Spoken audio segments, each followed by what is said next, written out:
Happy Sunday, Tampa Bay. We're with you for another week to talk about the local Tampa Bay real estate market. I have Sean Yesner from Yesner Law and Arnie Diaz with the Diaz Duo at Waterstone Mortgage, as well as Michael Barbino with the Duncan Duo's Sarasota Remax office with us today.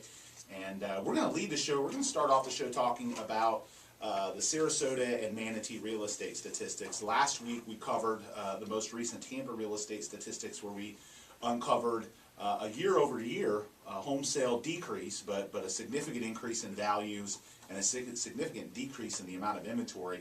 And I've got Michael with Michael Barbino with our Sarasota office today to talk to us about it. So Michael, what are we seeing with the statistics in Sarasota and Manatee? Good morning. Very similar to Tampa, except that there's an increase in inventory as opposed to A decrease. Decrease up here.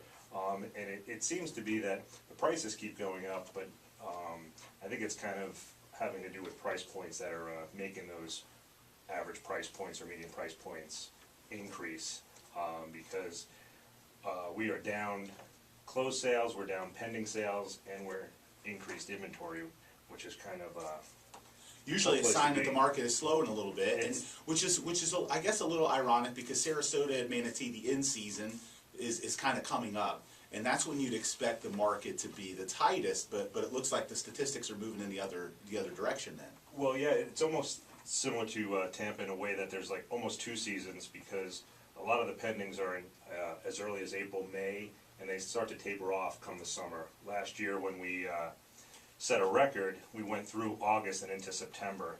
So now we're a little more typical, where we're starting to ease off now, and then it'll pick up towards the end of the year with some more increased sales and decreased inventory come December. It's interesting too, because Sarasota, their statistics, they break it down into single family home in each county, and then they break it down into some of the multifamily brackets. But year over year, in the single family home market for Sarasota and Manatee, we saw a decrease in the number of sales. In June, in June of last year, 831 compared to 792 this year in Sarasota County, and in Manatee County, 625 last year and 610 this year. But an increase in the average sale price. We're looking at $351 for a single-family home in Manatee and $334 for a single-family home in Sarasota. And then when you drill down into townhomes and condos, you got average sale price for townhomes and condos in Sarasota is $377, whereas the average sale price for townhomes and condos in Manatee is $220. So a lot less demand for townhomes and condos in Manatee compared to Sarasota. Absolutely, and the crazy thing on that is the inventory for condos and townhomes is up big time, almost 36% in Sarasota and almost 17% in Manatee.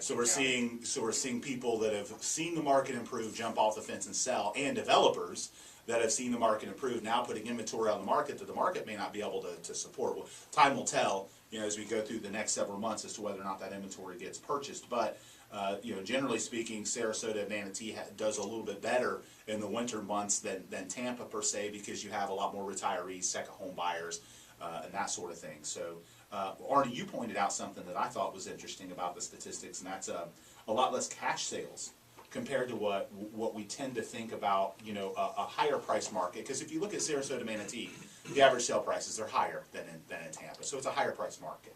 Right. It's been a phenomenon since the Great Recession that there's been a historically high amount of cash transactions. And I've been doing this for 32 years, almost 33 now, and I was hearing like in Sarasota it was like 50-60% cash. Yeah. And and of course my loan officers that were over there were always complaining and making that as the excuse why they weren't producing, right? But yeah. It's all the cash, Arnie. It's not the has nothing to do with me. It's not the route playing Pokemon all day. It's all the cash. But now, what is it down? It's down 30-40%. Yeah. It's definitely less than half. You looked at the condos and townhomes, though, it's higher. But that's everywhere. The condos and townhomes, it's going to be more cash, because there's so many buildings that can't get financing, and there's still a misconception out there that it's really hard to get financing on condos, and that obviously has loosened. But a lot less cash than there was a year ago, no question. It's loosened, but I mean, condos are still something that there's one thing about qualifying credit-wise, but there's something also about qualifying the condo, and right. And you have to kind of go through how you structure that. And depending on the condo, you may have to put down 25%, or you may have to put down more money, let's put it that way. So it's something that you have to kind of check into. And the biggest thing, just so you know, the biggest thing with condos, this is a little tidbit, is the reserves of the budget. So in other words, Fannie Mae, which if you can have something Fannie Mae approved, the condo you can put down 5%. But the biggest thing with Fannie Mae is that they want to see 10% of the operating budget in reserve. So if you don't have that, you know, when you're going out, and I tell people that are looking at condos, first thing, send me a budget of the condo before you go too far. If the budget's good, then we're probably going to be okay, more than likely. So, but the budget has to have 10% in reserve of the operating cost of operating the condo. So. One other thing I noticed, the distressed market, I think that's something, you know, people ask a lot about, hey, can I get a foreclosure bargain? We still get a lot of people from up north coming down and asking about Sarasota and Manatee. They're buying a second home or a vacation home. It may be up north, you know, where they're from, or in the Midwest where they're from, there's still more foreclosure inventory.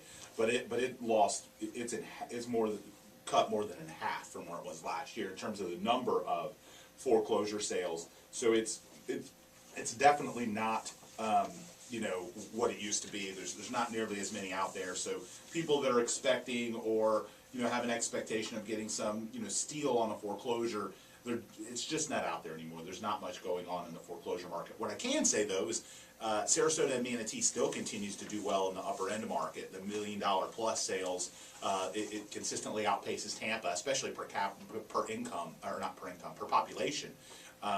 You know, that market still is continuing to do well, where I feel like Tampa is a little oversaturated. It seems like the balance for the upper end market in Sarasota is still pretty healthy compared to, you know, where we're starting to see neighborhoods in Tampa and the high end market start to balloon with inventory. Sarasota seems to be a little bit more healthy there. I think you'd probably agree with that, Michael.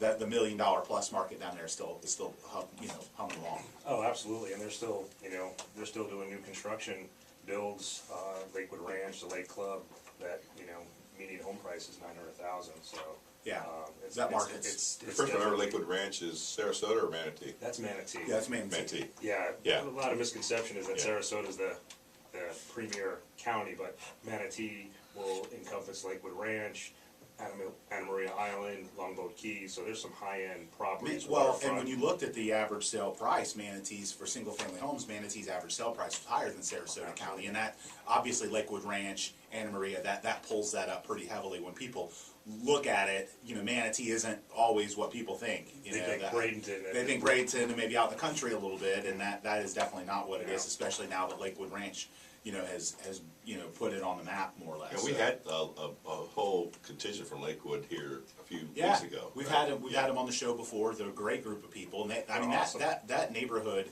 It's not really a neighborhood anymore. It's a freaking. It's almost a town. I know. Yeah, it is. I mean, it's a working ranch. It is. Yeah. A lot of people don't realize. Yeah. It's put that place on the map, and it has really pulled that economy along. So many great things have come from what they've built there, and there's great demand. I mean, there's celebrities living there. There's all, you know, just a whole lot of things that Lakewood Ranch has done for that local community. I had breakfast over there one day, and they had Dick Vitale sitting next to me. Oh yeah, yeah. He lives there. Yeah, I mean, he's out all over. He's there all the time. Yeah.